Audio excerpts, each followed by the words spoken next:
多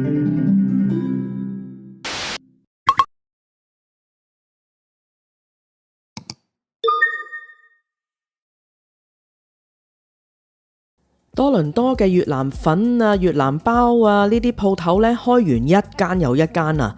呢一類食品嘅味道呢，幾好食，價錢亦都唔太貴，口味呢就比較大眾化，食客非常之受落噶。不過喺100間越南餐廳裏面，可能有8-9成做嘅嘢呢都係差唔多㗎咋。咁到底有邊一間越南鋪頭係比較有特色，值得去介紹呢？難得我最近呢就去咗一間靠近西面 Etobicoke 同埋 Mississauga 嘅越南餐廳，覺得佢啲嘢呢係真係比較有少少特色，所以今集呢我就想介紹俾大家啦。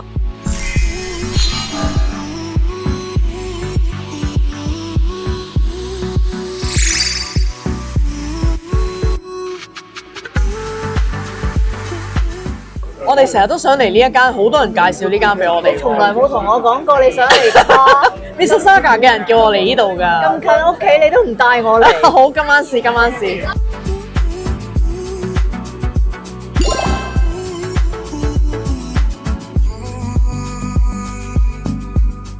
烤雞上面嘅醬汁調校得唔係太甜啊，唔似好似出邊咁樣呢甜爺爺啊咁，啱啱好，同雞肉呢非常相配。雞肉呢又冇平時出邊嗰啲燒到又乾又硬咁，都仲係保持有肉汁噶，配上一絲絲嘅檸檬葉呢，真係增添咗一份東南亞嘅味道啦。咁我哋都好中意佢隔離嗰個配菜呢，炸椰漿糯米飯，哇，煙煙韌韌咁，有一股椰香撲鼻啊！咁食少少呢，就食得好滋味啦。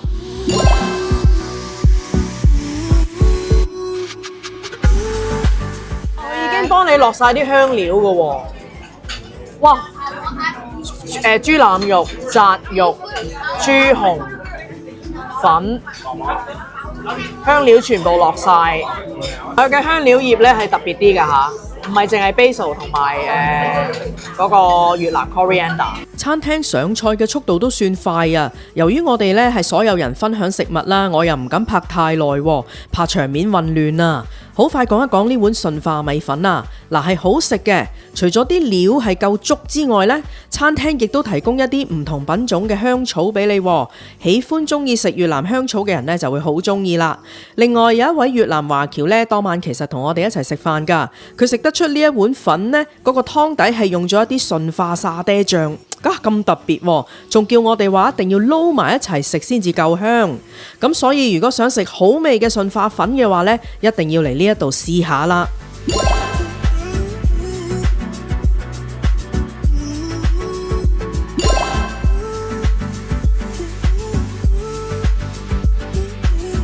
餐牌上呢係寫 snail cake 嘅，與其話係蝸牛呢，我覺得其實似急凍螺肉多啲。係我第一次食㗎咋，煙煙韌韌嘅螺肉配上豬肉打造成嘅肉餅，咁總之呢，好有口感嘅，又惹味，咁我個人覺得係幾好食嘅。蝸牛真係好好食啊！正。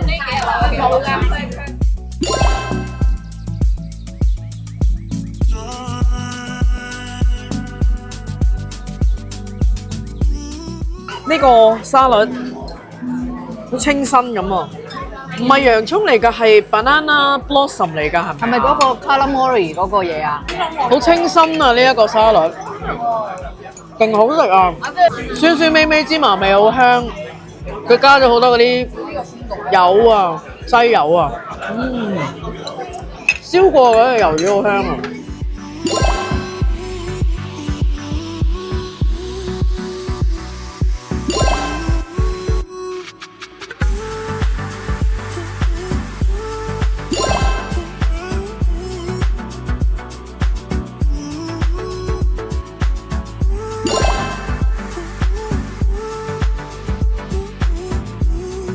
大家望到呢一碗雞湯粉呢，都睇得出佢做得一啲都唔 hea 啦，係咪啊？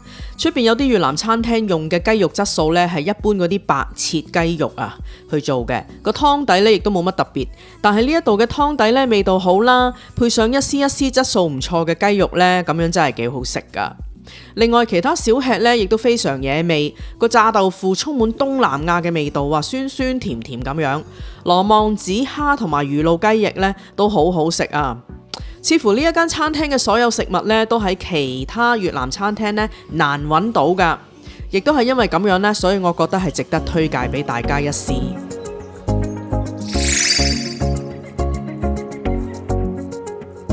今日我責任重大啊，要揾地方食飯，而且呢，食飯嘅人呢，就係住喺香港同埋經常去泰國嘅人啦，住喺溫哥華嘅朋友啦，同埋住喺渥太華嘅朋友。哇！諗到頭都爆啊！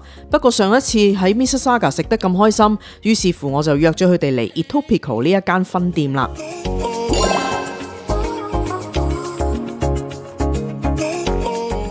炸春卷裏面呢啲料係好多嘅，有一啲芋頭絲啦、豬肉啦、蝦肉啦、碎咗嘅蘿蔔啦、木耳啦呢一類嘢，都幾好食。另外呢一味小吃呢，我揾唔翻啊，係餐牌，係用 basil 炒咗啲免治豬肉同蜆肉，然後再撈一啲芝麻香口脆脆啊，然後配一塊黑芝麻脆餅咁一齊食噶，好得意，好好食啊！哇，好食啊呢個，佢比我想象中清咯，要個味道，個蜆味好好味。不過有花生㗎，如果對食物敏感嘅朋友要小心。佢呢度都會問清楚。個 cracker 都好脆喎。唔知道以為咧佢炸咗個火龍果。